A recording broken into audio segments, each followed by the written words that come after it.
जय जवाहर, जय संविधान, भारत माता की जय।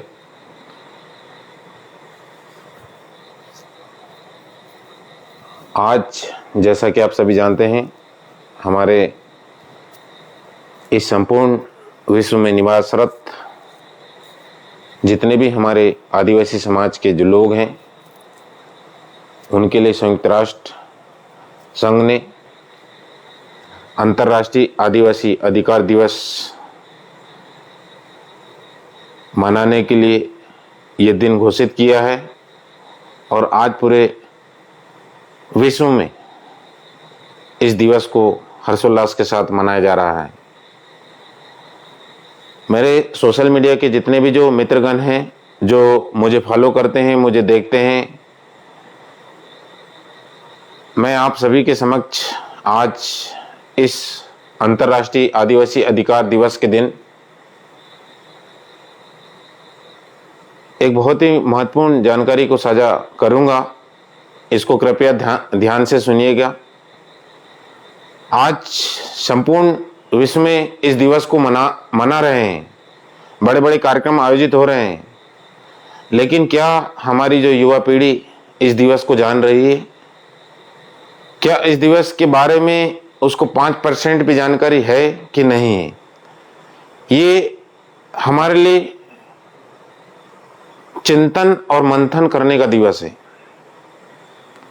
हमारे अधिकार कौन कौन से हैं, इन पर भी हमको पहल करना पड़ेगा, इन पर चिंतन करना पड़ेगा, क्योंकि हमारे इस दिवस को मनाने से हमारे जो अधिकार ऐसे ही मिलने वाले नहीं हैं। आज हमारा जो युवा पीढ़ी है, आज जो संविधान में जो दिए गए जो अधिकार हैं, जो हमारा जो भारत देश, हम अगर भारत देश की बात करें, हम बाकी देशों को भी छोड़ते हैं, अगर हम भारत देश की ही बात करें तो लगभग हमारा भारत देश 1947 से स्वतंत्र हुआ है। लेकिन कहीं ना कहीं हमने देखा है कि हमारा जो समाज है, लगभग स्वतंत्र हुए देश को लगभग 75 वर्ष पूर्ण हो चुके हैं, लेकिन क्या वो अपने अधिकारों को जान पा रहा है? क्या हमारे जो अधिकार हैं, जो वास्तव में संविधान में लिखे गए हैं, प्रदत्त है, क्या जमीनी स्तर पर लागू हुए हैं? इन पर चिंतन और मंथन करने की आवश्यकता है। सबसे पहले अगर हम बात करेंगे सामाजिक, आर्थिक और राजनीतिक, सांस्कृतिक और हमारे जो जल, जंगल और जमीन और वन अधिकार नियम में जो कानून जो बनाया गया है, जो उसमें कुछ लिखा गया है हमारे आदिवासियों के लिए, जल, जंगल, जमीन के लिए जो रक्षा करने वाले हैं, क्या रियल मायने में हमारे आदिवासी समाज के लोगों को इनका फायदा मिल रहा है कि नहीं मिल रहा है? क्या ये केवल कागज तक ही सीमित है? इस पर भी हमको जानने की आवश्यकता है, इन चीजों को जानने की आवश्यकता है। आज अगर हम बात करें संविधान में, हमको चाहे तो मानव अधिकार की बात अलग है, मौलिक अधिकार की बात अलग है, तो हमारे जितने जो मौलिक अधिकार हैं, क्या हमको मिल पा रहे हैं? मिलने से पहले यह भी जानना जरूरी है कि क्या हम उनको जान रहे हैं कि नहीं जान रहे हैं। कौन कौन से मौलिक अधिकार हैं जो हमारे लिए, हमारे हित के लिए, हमारे आदिवासी समाज के हित के लिए बने हैं, इनको भी जानना जरूरी है। लेकिन मैं ऐसा मानता हूं कि मैं भी लगातार 10 से 15 सालों से इस जिले की माटी पर और मध्य प्रदेश की माटी पर कई जिलों पर मैं शिक्षा, स्वास्थ्य के क्षेत्र में काम कर रहा हूं। डॉक्टरी के साथ मास्टरी और समाज सेवक का भी काम कर रहा हूं। पर मैंने देखा कि आज हमारा भारत देश आज़ादी के 75 वर्ष पूर्ण कर लिया है, लेकिन जो हमारे आदिवासी समाज के जो लोग हैं, इनको आज भी कई युवा पीढ़ी को, भले ही वो डॉक्टर, MBBS, IIT, BTech कर लिया होगा IIT कॉलेज से, या कई सारे बड़े बड़े पदों में रहे होंगे, लेकिन मैं ऐसा मानता हूं कि उन लोगों ने अभी संविधान में दिए गए जितने जो अधिकार हैं उनको नहीं जाने होंगे। यही कारण है कि आज हमें जो अधिकार ऑलरेडी पहले से मिले हैं, ये धरातल पर हमको लागू, मतलब हमारे क्षेत्र में लागू क्यों नहीं है, इनका लाभ हमको क्यों नहीं मिल पा रहा है, इस पर चिंतन और मंथन करने की आवश्यकता है। आज हमने कुछ ही दिन पहले 9 अगस्त को अंतर्राष्ट्रीय आदिवासी दिवस मनाया है, लेकिन उसका मकसद क्या है, उसका उद्देश्य क्या है? उसका उद्देश्य केवल, अभी वर्तमान में अगर हम भारत देश की बात करें तो मुझे ऐसा लगता है कि वो जो अंतर्राष्ट्रीय आदिवासी दिवस है उसको भी संयुक्त राष्ट्र ने घोषित किया है कि हमारे आदिवासी समाज के जो लोग हैं इस पूरी धरती पे जो रह रहे हैं, क्या इनके जो अधिकार हैं क्या इनको मिले हैं कि नहीं मिले हैं? क्या आदिवासी समाज इन अधिकारों को जान पा रहा है या नहीं जान पा रहा है? ये इनको जानने के लिए, इनको मंथन करने के लिए दिवस मनाया गया है। लेकिन आज भी हमारा जो आदिवासी समाज है वैचारिक रूप से परिपक्व होने की बजाय आज भी हम देख रहे हैं नाच गाने तक सीमित हो गया है। और बड़ी विडंबना की बात है कि आज हम दूसरे समाज के लोगों से प्रेरित होना चाहिए, उनसे सीखना चाहिए कि उनके समाज के जो नई पीढ़ी के जो लोग हैं, युवा लोग हैं, आज बड़े बड़े पदों में जा रहे हैं। आईएएस, आईपीएस, डॉक्टर, इंजीनियर, अच्छे वकील, ऐसे बहुत सारे बड़े बड़े पोस्ट में जा रहे हैं। लेकिन जो हमारे समाज के युवा है, ना जाने पढ़ाई से क्यों भागते जा रहे हैं, ना जाने इनको स्वरोजगार के क्षेत्र में कदम बढ़ाने से क्यों नेट लगता है, इनको रोजगार के क्षेत्र में, इनको रोजगार लेने के लिए ये लोग जो प्रयास बोलते हैं ना कि प्रयास बिल्कुल नहीं कर रहे हैं। ऐसा क्या कारण है कि आज हमारे समाज के जो युवा हैं पढ़ाई लिखाई से दूर होते जा रहे हैं, अपने हक अधिकारों को नहीं जान पा रहे हैं?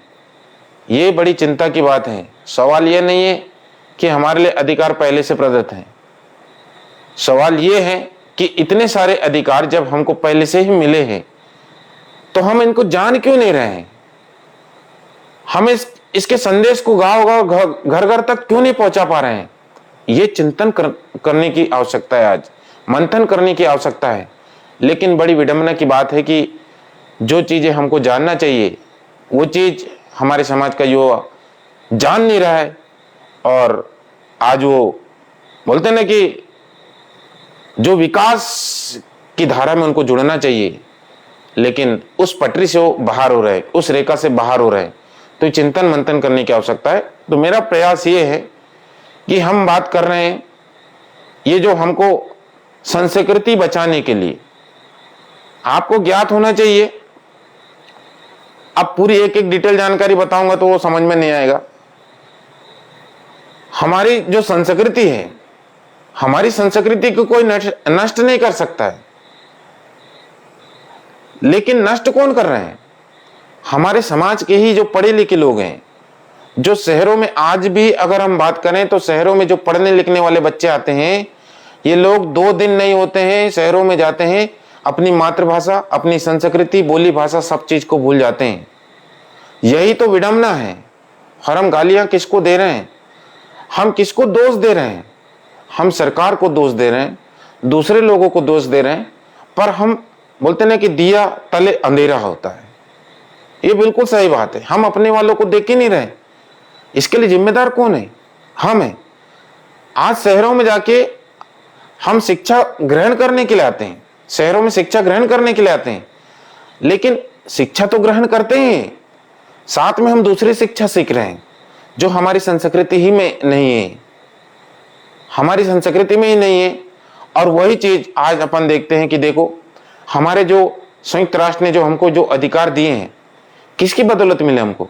आज हमको आदिवासी बोल रहे हैं, किसकी बदौलत बोल रहे हैं? हमारी संस्कृति अलग है, हमारी बोली भाषा अलग है, हमारे रीति रिवाज अलग है, हमारी पहनावा अलग है, हमारी पूजा पद्धति अलग है, ये सारी चीजें अलग हैं। इसलिए हमारी जो संस्कृति के आधार पर हमको आदिवासी समूह में रखा गया है और आदिवासियत के नाम से हमको जो संविधान में हमको अधिकार मिले हैं। लेकिन आज क्या हो रहा है? आज जो हमारा जो युवा पीढ़ी है युवा पीढ़ी में सबसे ज्यादा मातृशक्ति जो पाखंड में जकड़ी हुई है, उनको संविधान में कौन कौन से अधिकार मिले हैं वो बिल्कुल नहीं जान पा रहे हैं। आज सबसे ज्यादा हमारे मातृशक्ति के ऊपर ही अत्याचार क्यों हो रहे हैं?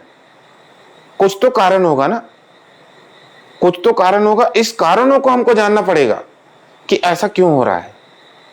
तो ये हमें जो अधिकार जो मिले हैं, अब ये कैसे अधिकार मिले हैं, किस प्रकार से हमको संघर्ष करने के बाद इतने सारे अधिकार मिले हैं, तो इन सारी चीजों को हम अगर आज विचार नहीं करेंगे तो ये तो हर साल ही हम दिवस मना रहे हैं, अंतर्राष्ट्रीय आदिवासी दिवस मना रहे हैं, हम बिरसा मुंडा जयंती मना रहे हैं, टंटिया मामा की जयंती मना रहे हैं, सरदार विष्णु सिंह गोंड की जयंती मना रहे हैं। ऐसे महान महान जो क्रांतिकारी लोग हैं, इनकी हम जयंती मनाते हैं। लेकिन क्या हम इनके विचारों पर, इनके विचारधारा या इनके पद चिन्हों पर चलते हैं? ये सोचने की आवश्यकता है। एक दिन हमें कोई कार्यक्रम करके हम कोई उनकी संस्कृति नहीं बचा पा रहे, हमारी संस्कृति नहीं बचा पा रहे हैं। संस्कृति दिल में होती है। एक दिन हम अगर कोई कार्यक्रम मना भी लेंगे तो इससे हमारे अधिकार सुरक्षित नहीं होंगे। इसके लिए हमको पढ़ना पड़ेगा, इसके लिए हमको पढ़ना पड़ेगा और पढ़कर उसको जानना पड़ेगा कि क्या सही है, क्या गलत है। और यदि हम जानते हैं हमारी जो संस्कृति, हमारे जो अधिकार अगर ये नहीं मिलते हैं तो हमें इसके लिए लड़ना भी पड़ेगा।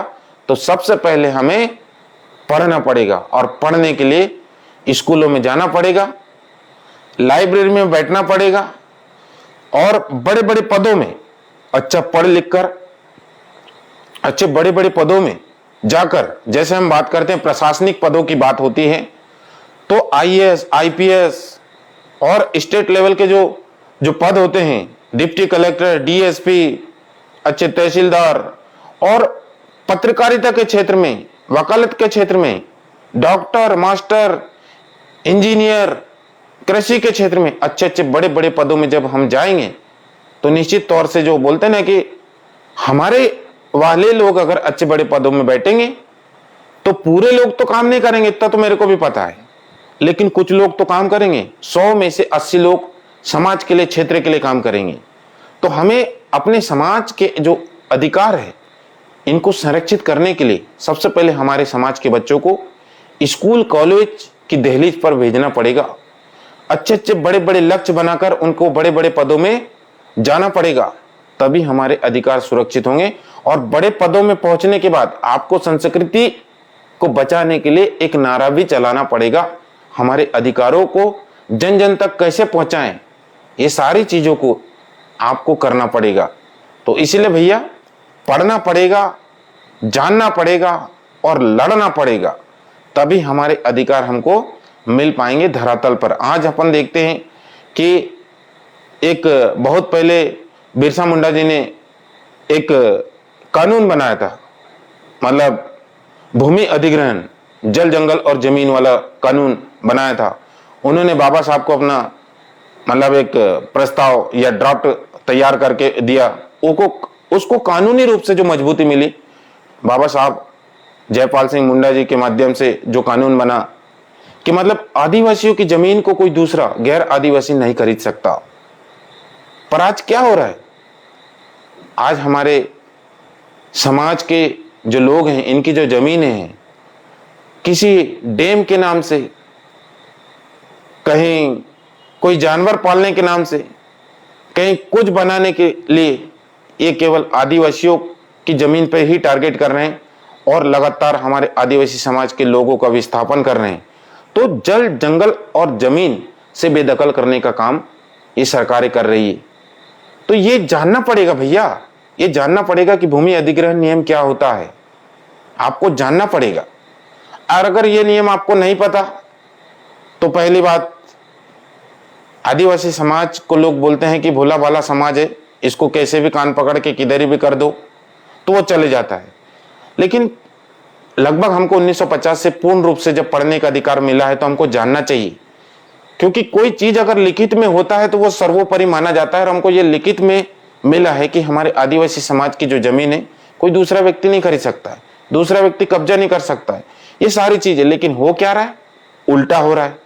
कोई हमारे समाज की जमीन को मतलब अपने ही नाम से रहेगा लेकिन दूसरा व्यक्ति बेच रहा है। दूसरा व्यक्ति कब्जा करके रखा है, दूसरा व्यक्ति बिल्डिंग खड़ी करके वहां पर किराया कमा रहा है।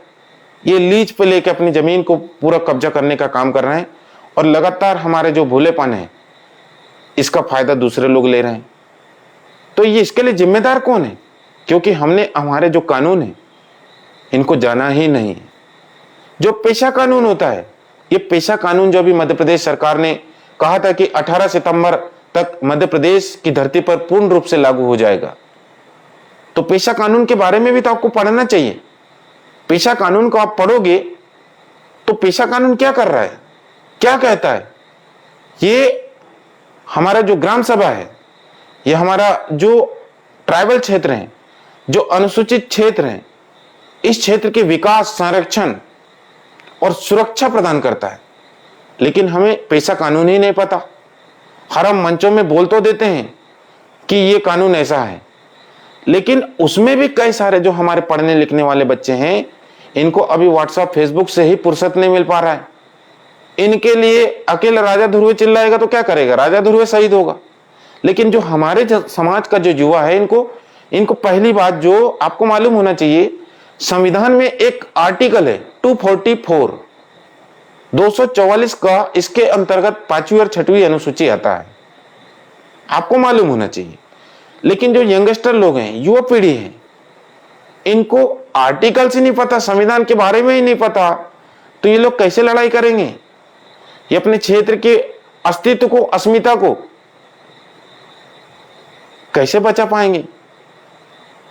अपने स्वाभिमान को कैसे बचा पाएंगे? जब ये कानून इनको पता होगा तभी तो लड़ पाएंगे। लेकिन आज हमारे समाज का जो युवा पीढ़ी है, हमारे समाज के जो जितने जो अधिकार संविधान में प्रदत्त है, दिए गए हैं, इनको जानने की बजाय वो पाखंड में जकड़ता हो जा रहा है। यही कारण है कि आज लगातार हमारे क्षेत्र जो 5वीं अनुसूचित क्षेत्र में भी अतिक्रमणकारियों का आक्रमण और संक्रमण हो गया है, जिसके कारण हमारी जो जमीनें हैं, जल, जंगल और जमीन, ये सारी चीजों पे कब्जा दूसरे लोग करते जा रहे हैं। तो भैया देखिए, 5वीं अनुसूची जो है यही कहता है कि अनुसूचित क्षेत्र में, मतलब दुनिया के जितने भी क्षेत्र हो, चाहे कृषि क्षेत्र हो, स्वास्थ्य क्षेत्र हो, पंचायत क्षेत्र हो, चाहे चिकित्सा क्षेत्र हो, हर क्षेत्र में जो उत्तराधिकारी होता है, कौन होता है? एक आदिवासी समाज का होना चाहिए। लेकिन आपको ज्ञात होना चाहिए, हमारे समाज के जो नेता लोग हैं वो तो है, लेकिन जो बड़े बड़े अधिकारी बनने के लिए कोई भीख में तो बनने वाले नहीं है। इनके लिए आपको यूपीएससी एग्जाम फाइट करनी पड़ेगी, पीएससी एग्जाम फाइट करनी पड़ेगी, तब जाके आप अधिकारी रैंक के मतलब अधिकारी बनोगे। फर्स्ट रैंक अधिकारी, सेकंड क्लास अधिकारी तब बनोगे। ये कोई भीख में नहीं मिलने वाला। इसके लिए आपको पढ़ना पड़ेगा और बहुत जम से पढ़ना पड़ेगा। पर आज हो क्या रहा है, हमारे समाज का जो युवा है, कितने सारे युवा हैं ऐसे, देश का इतिहास देखो। अब इस सोशल मीडिया के माध्यम से बहुत सारे लोग मुझसे जुड़े हैं। कितने सारे लोग ईमानदारी से यूपीएससी की तैयारी कर रहे हैं, पीएससी की तैयारी कर रहे हैं, या प्रतियोगी परीक्षाओं की तैयारी कर रहे हैं। एक डाटा निकालिए। कई सारे लोग बोलते जुगाड़ से हो रहा है। अरे हर किसी का जुगाड़ से नहीं होता भाई, कुछ लोगों का जुगाड़ से होता है, पूरे लोगों का जुगाड़ से नहीं होता। तो हमारे लोगों के दिमाग में सिर्फ एक ही मतलब एक मेंटेलिटी बनी है कि सब चीज जुगाड़ से होता है। तो पहली बात, वो मेहनत नहीं करते हैं। तो मेहनत नहीं करेंगे तो चपरासी बनने लायक भी नहीं रहेंगे ना। तो ये बताओ, हम बात कर रहे हैं अधिकारियों की, और मेहनत चपरासी लायक नहीं है, तो फिर उस क्षेत्र में अधिकारी कहां से आएंगे? हमारे वाले कैसे आएंगे? संविधान ने बोला तो जरूर है कि आर्टिकल 244, इसके अंतर्गत 5वीं और 6वीं अनुसूची, जो 5वीं अनुसूची जो होता है, इस क्षेत्र में सभी हमारे आदिवासी समाज के लोग होना चाहिए। नेता भी हमारे समाज के लोग, अधिकारी भी हमारे समाज के लोग होना चाहिए। चलो नेता लोग तो है, लेकिन अधिकारी कहां से मिलेंगे? इसके लिए हमारे समाज के युवाओं को पढ़ना पड़ेगा। हमारे अधिकारों को संरक्षित करने के लिए बहुत ज्यादा पढ़ना पड़ेगा। भैया आज मैं लगातार यहाँ पे सोशल मीडिया में, आप मुझे सुन रहे होंगे, किसी को ऐसा लगता हो कि राजेश सर ज्ञान दे रहे हैं। सोशल मीडिया के सामने क्या, कैमरा के सामने आप 2 मिनट बोल के बता दो बिना देखी तो मान लेंगे। भाई जो ज्ञानवान व्यक्ति होता है वही ज्ञान देता है, हर कोई व्यक्ति ज्ञान नहीं बांट सकता है। इसलिए हमारे पास है तो हम तो मोटिवेट कर रहे हैं। कई लोगों को हमने सुना है मंचों से दहाड़ते हुए जोर जोर चिल्लाते हैं, चिल्ला चिल्ला के बोलते हैं। भाई चिल्लाने से काम नहीं चलेगा, मेहनत करना पड़ेगा, आपको मेहनत करना पड़ेगा। अगर प्रशासनिक क्षेत्रों में अगर आपका दबदबा जमाना पड़ेगा, तो दबदबा बनाना है तो आपको प्रतियोगी परीक्षाओं की तैयारी करनी पड़ेगी। और साथ में स्वरोजगार के क्षेत्र में भी कदम बढ़ाना पड़ेगा। आज हमारे जो समाज का जो युवा है, आज दूसरे के लोगों के मतलब दूसरे के दुकानों में जाके कप साफ कर रहा है, थालियां साफ कर रहा है। उससे अच्छा बेटर है कि एक छोटी मोटी दुकान अपना खुद का बनाओ। आप खुद के दुकान में काम करोगे तो आप खुद के दुकान के मालिक कहलाओगे, नौकर नहीं कहलाओगे।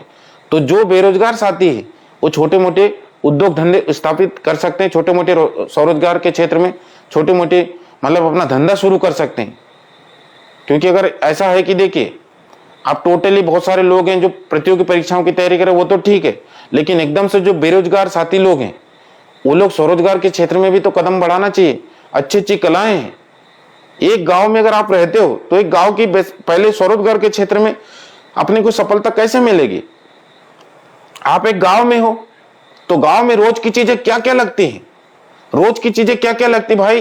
देखो मतलब एक गांव में अगर बोलते ना कि एक दिन हाट बाजार जाता है, ब्लॉक लेवल में रहता है या कोई आजू बाजू रहता है गांव में, तो एक गांव से लगभग एक दिन मार्केट में 1 से 1.5 लाख तक का पैसा मार्केट में जाता है। अगर गांव के ही युवा लोग गांव की आवश्यकता के अनुसार अगर छोटे मोटे दुकान, जो चीजें सब्जी भाजी फलाना दिखाना, अगर ये सारी चीजें अगर गांव में ही स्थापित करने लगे, शुरुआत करने लगे, तो बिरसा मुंडा जी का नारा सफल हो जाएगा ना, मावा नाटे मावा राज। मावा नाटे मावा राज का मतलब होता है हमारे गांव में हमारा राज, और हमारे समाज का पैसा हमारे समाज का पास होना चाहिए। तो हमारा ही समाज आर्थिक रूप से मजबूत होगा ना, तो हम किसी के ऊपर आश्रित नहीं रहेंगे। आने वाले समय में हमको अगर कई पैसे की भी जरूरत पड़ेगी तो हम अपने वाले सुधार लेंगे। ज्यादा हम कर्जा तो किसी को ब्याज तो नहीं देंगे, और थोड़ा बहुत ब्याज भी देंगे तो अपने वाले को देंगे। तो ऐसा भी तो प्रयास कर सकते अपन। लेकिन विडंबना की बात यह है कि हमारे समाज का जो युवा है, क्या होता है दूसरे के छत्ते के नीचे ही रह के ही काम करने में उसको बहुत मजा आ रहा है। अब दूसरे के छत्ते के नीचे, दूसरे के झंडे के नीचे अगर काम करेंगे तो कभी भी अपनी पहचान, अपना आइडेंटिफिकेशन हम स्थापित नहीं कर सकते हैं। इस चीज को ध्यान रखना। मैं आ रहा हूं मेन पॉइंट पे। जैसे बात कर रहा हूं, मैं शिक्षा की बात कर दिया, मतलब स्वरोजगार की बात किया। अब जैसे राजनीति की भी बात हो रही। अब हमारे जो अधिकार जो बनते हैं, हमारे लिए जो कानून बनते हैं, वो कहां बनते हैं। सबसे पहले तो आपको मालूम होना चाहिए कि हमारे समाज के जो लीडर होते हैं, लीडर अगर अनपढ़ रहेगा तो इनके सामने कितना भी भ्रष्टाचार वाला, हमारे आदिवासी समाज के अहित वाले कानून बना दिए जाए, बोलते ना कि हमारे समाज का जो लीडर जितना दमदार होगा तो वो अगर कानून, कोई भी कानून बने तो उसको पहले देखेगा कि ये सही है कि नहीं है। लेकिन हमारे समाज के लीडर अगर अनपढ़ रहेंगे, गुलाम रहेंगे, तो इनके सामने ही लोकसभा में हमारे अधिकारों पर हनन करने वाले कानून बनेंगे, कैंची चलने वाले कानून बनेंगे, और ये डायरेक्ट जाके सीधे राज्यसभा में पेश होंगे तो डायरेक्ट कानून ही बन जाएंगे। इसलिए राजनीति में क्या होता है, हमारे समाज के पढ़े लिखे लोगों का आना बहुत जरूरी है। पर सवाल यह है, हमारा जो समाज है एकजुट नहीं है। आज इतने सारे संगठनों में बैठा है कि कोई भी संगठन की कोई पहचान नहीं है, कोई पहचान नहीं है। जिस कोई संगठन में 100 जुड़े हैं, किसी में 2-4 जुड़े हैं, किसी में 1000 जुड़े हैं, तो ये कोई काम के नहीं, बस इधर उधर किसी राजनीतिक पार्टियों के नीचे झंडे उठाने का काम कर रहे हैं। इसीलिए हमारा जो समाज है बटा हुआ है। और जब जिसका समाज बटा हुआ होता है उसमें कभी एक सूत्रता नहीं आती, और जो समाज बटा होता है वो कभी राज नहीं करता। इस चीज को ध्यान रखने की आवश्यकता है। तो हमारा जो समाज है बहुत सारे संगठनों में बटा है, जिसके कारण हम लीडर तैयार नहीं कर पा रहे, हम एकजुट नहीं हो पा रहे हैं, जिसके कारण क्या हो रहा है कि हम अच्छे लीडर तैयार नहीं कर पा रहे। और इसी का परिणाम है कि हम राजनीति में कोई अनपढ़ लोगों को, मतलब अभी हमें जरूरत क्या है, अभी वर्तमान में हमको जरूरत है पॉलिटिक्स में सिलेक्शन की। लेकिन अभी क्या चल रहा है, इलेक्शन। हमारे समाज के ही अनपढ़ लोगों को दूसरे लोग, दूसरी राजनीतिक, बड़ी बड़ी राजनीतिक पार्टियों के लोग मतलब कोई विधायक बना देते हैं, कोई सांसद बना देते हैं, तो ये बेचारे बनने के बाद भी कुछ नहीं करते ना, क्योंकि इनको बनाया गया, ये बने थोड़ी ना। बनता कौन है, क्वालिटी वाला व्यक्ति। लेकिन क्वालिटी वाला व्यक्ति बनेगा नहीं। क्वालिटी वाले मतलब क्वालिटी वाले व्यक्ति को लोग पार्टी टिकट देंगे नहीं। क्यों नहीं देंगे? क्योंकि क्वालिटी वाला व्यक्ति वहां पर जाके दहाड़ने का काम करेगा ना। वो वहां पर हमारे समाज के जितने जो अहित के लिए जो कानून बनते हैं उनके विरोध में खड़ा होगा। तो ऐसे लोगों को कभी टिकट नहीं देते, कभी विधायक सांसद नहीं बनाते। यही कारण है कि अनपढ़ लोग विधानसभा में घुस गए, विधायक बन के, लोग मतलब संसद में घुस गए सांसद बन के, या राज्यसभा में घुस गए सांसद बन के, अनपढ़ लोग। तो इनको समझ में ही नहीं आता कि हमारे हित के लिए और अहित के लिए कौन कौन से कानून बन रहे हैं। अब जब नहीं बन रहे हैं, जिसको बोलते हैं ना, जिस समाज का जो लीडर होता है, मतलब क्या बोलता है, अंधा होता है, अंधेर नगरी चौपट राजा। तो स्वाभाविक सी बात है, 75 सालों में हमारे समाज के लोग भी विधायक सांसद बने। लेकिन दूसरे समाज की स्थिति देखिए आप, दूसरे समाज के जो लोग हैं सांसद के साथ भी रहेंगे, उनके प्रतिनिधि भी रहेंगे, तो उनके पास सारी चीजें रहती हैं। लेकिन हमारे समाज के जो नेता लोग हैं, 5 साल के बाद देखना वो अति गरीब लोग रहते हैं। इतनी विडंबना की बात है। तो ऐसे लोग वहां पे जा रहे हैं। हमारा जो एक तरफ बोलते ना कि हमारे हनन के लिए, हमारे अधिकारों पर जो कई चीज चल रही, वहां पर हमने अनपढ़ों को भेजा है, तो हमारे अधिकार कैसे सुरक्षित रहेंगे? यही तो चिंतन और मंथन करने का दिन है आज।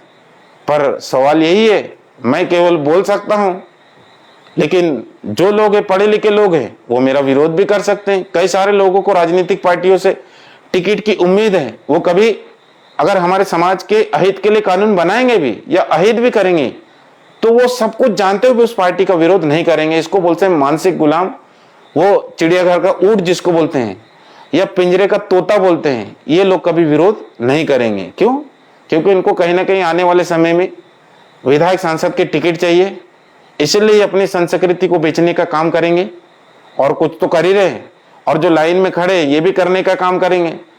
तो हमारे वाले व्यक्ति संस्कृति को, हमारी संस्कृति को, हमारे अधिकारों पर कैंची चलाने के लिए मदद कर रहे हैं, तो हमारे अधिकार कैसे सुरक्षित रहेंगे? यही तो चिंतन और मंथन करने की आवश्यकता है। बहुत बातें बहुत होती है। देखो, पॉलिटिक्स हो गया, स्वास्थ्य हो गया, स्वरोजगार हो गया, और हमारी जो संस्कृति है, आज हमारे जो हम भले ही बोलते हैं प्रकृति पूजक, आदिवासियों को कोई धर्म नहीं, ये प्रकृति पूजक होते हैं, सही बात है। लेकिन क्या है, देखो आज हम अपने धर्म कॉलम के लिए भी लड़ाई कर रहे हैं।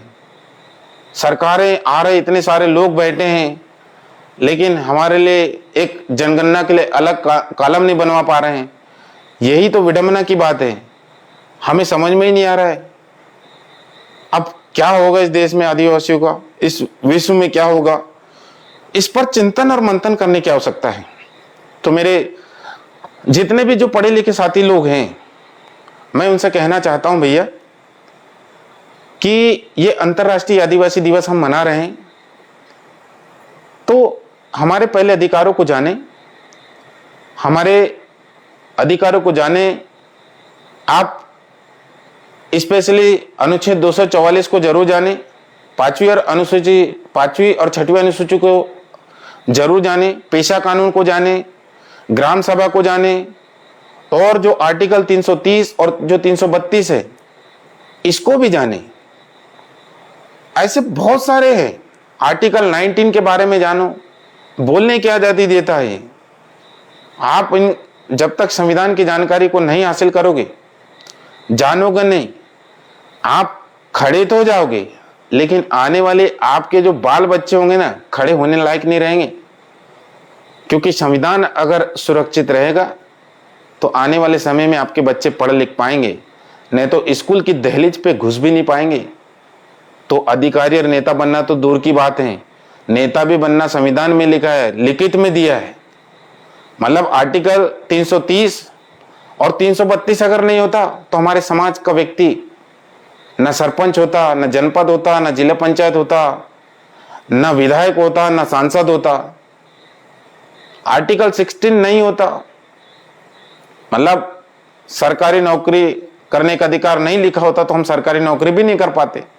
शिक्षा का अधिकार नहीं लिखा होता तो हम पढ़ भी नहीं पाते, स्कूल में घुस भी नहीं पाते।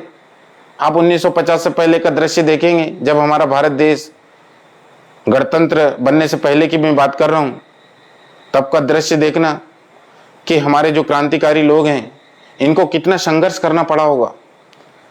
पहले का इतिहास देखना, आजादी के पहले का इतिहास, हमारे जितने भी जो क्रांतिकारी लोग थे इनके पास केवल धनुष, तलवार, चाकू ही क्यों था? यह सोचने वाली बात है। वो तो अच्छा है कि संविधान में लिखा गया है हमको पढ़ने का अधिकार है, नहीं तो हमारे पास भी आज तलवार बंदूक होते। तो भैया पुराने लोगों को ने कितना संघर्ष किया, कई सारे मतलब राजाओं ने राज किया इस देश में। गोंडवाना राज्य था ये पूरा भारत देश, लेकिन आज क्या है? पूरा नामो निशान मिट गया है। गोंडवाना पार्टी और ऐसे बहुत सारे पार्टियां रह चुकी हैं, उनका भी कोई अस्तित्व नहीं है। उसका कारण क्या है? क्योंकि हम एकजुट नहीं है, हमारे पास एक अच्छी नेक सोच नहीं है। लगातार संगठन पे संगठन बनते जा रहे हैं, जिसके कारण हम खुद ही कमजोर होते जा रहे हैं। किसी को 10 लोगों ने पहचान लिया मोहल्ले में, तो उसको लगता है यार क्या मैं विधायक बनने लायक हो गया हूँ, मैं सांसद बनने लायक हो गया हूँ, तो फिर वो दूसरा संगठन बना लेगा, फिर उसके साथ काम करने वाले दूसरे संगठन बना लेंगे। तो ऐसे संगठन में इस दुनिया में सबसे ज्यादा आदिवासियों के संगठन है, लेकिन एकजुटता नहीं है। बोलते ना कि अगर एक बार अच्छे जो पढ़े लिखे लोगों को अगर संसद में भेज दो, विधानसभा में भेज दो, 8-10 लोग अगर संसद में पहुंच गए ना तो हिला डालेंगे, लेकिन वो पार्टी के गुलाम नहीं होना चाहिए। वो किसी पार्टी के झंडे के नीचे या छत्ता के नीचे काम नहीं करना चाहिए, तभी हिला पाएंगे। नहीं तो अगर वो पार्टी से जाएंगे तो 100% गुलामी करेंगे। वो सब कुछ होते हुए भी मुख्य दर्शक बने रहेंगे। तो ये सारी चीजें हैं भैया, आने वाला समय बहुत प्रतिकूल है इसलिए। और दूसरी बात, जो लोग मुझे देख रहे हैं, भाई लोग देख रहे हैं, बहनें देख रहे हैं, स्पेशली मैं बहनों से मेरा निवेदन है कि आज के समय में व्हाट्सएप, फेसबुक, ये सोशल मीडिया का जमाना चल रहा है और इसमें बहुत सारे अच्छी जानकारियां मिलती है। आप यूट्यूब में सर्च करके देखो, फेसबुक में सर्च करके देखो, हर जगह आपको अच्छी जानकारियां मिलेगी। तो मेरी मातृशक्तियां, मेरी बहनों से निवेदन है कि आप ज्यादा से ज्यादा पढ़ाई कीजिए, बाकी सारी चीजें आपको मिल जाएगी। अगर नहीं पढ़ोगे तो आपकी दिक्कत तो आने वाले समय में और बढ़ने वाली, क्योंकि हर जगह आपका भाई आपको बचाने नहीं आएगा। तो बेटर यह है कि अच्छा पढ़ लिख के अच्छे बड़े बड़े पदों में जाइए, आने वाले समय में प्रशासनिक पदों में भी जाइए, आने वाले समय में जब मौका मिलता है और नहीं भी मिले तो राजनीति में भी जाइए। जहां पर आपका हक है कि यहाँ पर जाना चाहिए, तो कोई रोक रहा है तो छीन लो, उस अधिकार को छीन लो। यही तो आदिवासी अधिकार दिवस मनाने का उद्देश्य है, यही है। तब जाके हमारी जो नारी शक्ति होगी मजबूत होगी। ये हमारे आदिवासी समाज की जो नारियां हैं पाखंड से निकलकर संवैधानिक अधिकारों के बारे में जाने कि उनको संविधान में कौन कौन से अधिकार दिए गए हैं, कौन कौन से आर्टिकल दिए गए हैं, इनको जाने, ना कि पाखंड में जकड़े रहें। पाखंड में जकड़े रहोगे तो आप अपने जो अधिकार है इनको परमानेंटली खोते जाओगे। जो भाई लोग हैं जो मुझे देख रहे हैं, जिनके घर में मातृशक्तियां हैं, मातृशक्तियों में माताएं, भाभियां, दीदियां, बहनें, उन सभी को संविधान पढ़ने के लिए बताएं, तभी हमारी नारी शक्तियों को उत्थान हो सकता है दोस्तों। क्योंकि आज हम पूरी दुनिया में देख रहे हैं सबसे ज्यादा अगर अत्याचार और शोषण का शिकार अगर कोई मातृशक्तियां हो रही कोई समाज की, तो हमारे आदिवासी समाज की नारी शक्तियां हो रही है। तो इनको थोड़ा सा संविधान के बारे में पढ़ने के लिए बोले। और दूसरी बात, बहुत सारे हमारे समाज की जो मातृशक्ति हैं पढ़ने लिखने की उम्र में काफी समाज सेवा कर रही है। तो मेरा आपसे निवेदन है कि पढ़ने लिखने की उम्र में आपके माता पिता लोग कैसे कैसे आपके लिए कहां से कर्जा बाड़ी करके आपको शहर में पढ़ने के लिए भेजे हैं। तो आपकी भी रिस्पॉन्सिबिलिटी, आपका भी कर्तव्य होना चाहिए कि हमें सबसे पहले शिक्षा को सर्वोपरि रखना है। ना कि कोई संगठन में जुड़ के, ना कि कोई राजनीतिक पार्टियों के झंडे डंडे लेके घूमना है। इसमें आपकी पहचान नहीं मिलेगी, क्योंकि आप जिसके लिए झंडे डंडे लेके घूम रहे हैं वो तो व्यक्ति बन जाएगा कुछ, लेकिन आप जीवन भर कार्य करता ही रहोगे। तो मेरा आपसे निवेदन है कि आपकी जो उम्र है उसमें जो काम, अगर आपको पढ़ने की उम्र है तो आपको पढ़ाई करना है, पूरी शिद्दत से करना है। एक टारगेट बनाना है आपको, IAS IPS कैसे बने, उसके लिए UPSC का एग्जाम कैसे क्लियर करना है, PSC का एग्जाम कैसे क्लियर करना है, एक अच्छे इंजीनियर बनने के लिए IIT का एग्जाम कैसे क्लियर करना है, एक डॉक्टर बनने के लिए नीट का एग्जाम कैसे क्लियर करना है, एक अच्छे वकील बनने के लिए पढ़ाई करने के लिए क्लेट का एग्जाम कैसे क्लियर करना है, अच्छे कृषि वैज्ञानिक बनने के लिए आपको ICAR का एग्जाम कैसे क्लियर करना है। ये सारी चीजें आपको इस उम्र में सोचना पड़ेगा।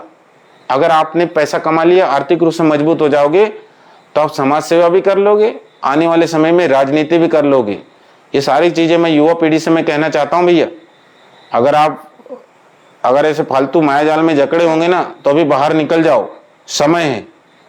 तभी हमारा अंतर्राष्ट्रीय आदिवासी अधिकार दिवस मनाने का उद्देश्य सार्थक होगा, ऐसा मेरा मानना है। मेरा व्यक्तिगत अनुभव यही है कि मैं लगातार मेहनत कर रहा हूं, तो मैं देखते रहता हूं कि जो हमारे समाज का जो युवा है, दिनों दिन अभी फेसबुक व्हाट्सएप में देखो बढ़िया नाच गा के बढ़िया अपना टाइम पास कर रहे हैं।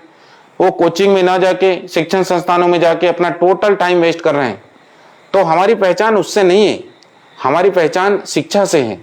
और शिक्षित होकर अगर आप अच्छे बड़े बड़े जगह पर जाओगे तो निश्चित तौर से एक आपका नाम तो बढ़ेगा ही बढ़ेगा, आपके क्षेत्र का नाम भी बढ़ेगा, ऊंचा होगा, प्रदेश का नाम रोशन होगा, समाज का नाम रोशन होगा।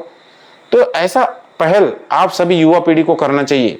और दूसरी बात, जो युवा लोग आजकल बहुत ज्यादा नशा कर रहे हैं, उनको भी नशा से दूर होना है। नशा से हमारा जो समाज है लगातार खत्म होते जा रहा है। दूसरे लोग तो खत्म कर ही रहे हैं, हम नशा करके और खत्म होते जा रहे हैं। तो नशा करिए कुछ अच्छा बनने का, नशा कीजिए IAS IPS बनने का, डॉक्टर इंजीनियर बनने का, पत्रकार वकील बनने का, अच्छे शानदार बिजनेसमैन बनने का, अच्छे आने वाले समय में अच्छे लीडर कैसे बने, इस चीज का नशा कीजिए। इसी से अपने समाज का उद्धार होगा और पूरी दुनिया में अंतर्राष्ट्रीय आदिवासी अधिकार दिवस मनाने का ये जो उद्देश्य सार्थक होगा। तभी मैं ऐसा मानूंगा कि ये जो दिवस है ये वास्तव में हमारे समाज के लिए सही रूप से बनाया गया है। इसलिए ये क्या है, हम इस दिन को क्यों मनाते हैं, हमारे कौन कौन से अधिकार है, संविधान में कौन कौन से अधिकार दिए हैं, मातृशक्तियों के लिए, पितृशक्तियों के लिए, हमारे जो भूमि अधिग्रहण नियम को पढ़िए, हमारा पेशा कानून को पढ़िए, वन अधिकार नियम को पढ़िए, हमारे आर्टिकल 244 अनुच्छेद 244 5वीं और 6वीं अनुसूची को पढ़िए, और आर्टिकल 330 332 को पढ़िए, आर्टिकल 19 को पढ़िए, आर्टिकल 15 को पढ़िए, और लगभग पूरे संविधान में बहुत अच्छी जानकारी है। आप तो पढ़िए, अपनी आने वाली जो पीढ़ी है और जो नई जनरेशन जो है युवा पीढ़ी, इसको भी पढ़ने के लिए प्रेरित कीजिए। तभी जाके हमारा जो उद्देश्य है ये सफल होगा।